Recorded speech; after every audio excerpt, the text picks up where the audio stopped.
Have you ever heard of the Mitsubishi A6M0? For a time, it was the most feared fighter plane in the sky.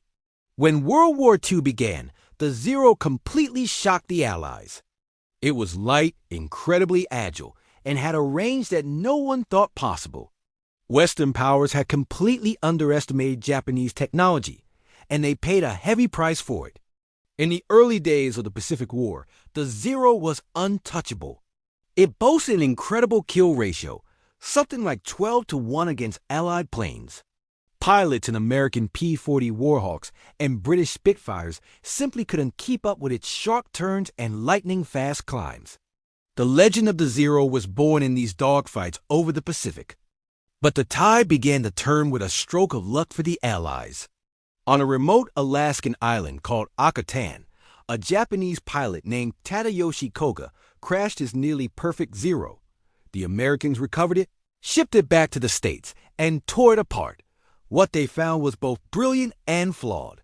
The Zero's secret was its extreme lightweight design. To achieve its amazing agility and range, Mitsubishi had stripped out almost everything, including armor protection for the pilot and self-sealing fuel tanks. This made it a flying tinderbox. They also discovered its wings would stiffen up at high speeds, making it hard to roll, and its engine would cut out during a steep dive. With this new knowledge, American pilots changed their tactics.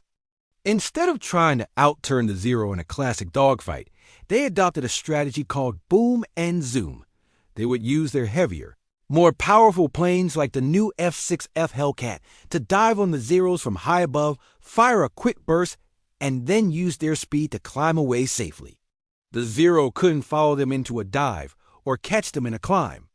Japan's industrial might couldn't compete with America's. They struggled to improve the Zero's design or produce new, better aircraft. Even worse, their most experienced pilots were lost in battle and couldn't be replaced. The kill ratio completely flipped.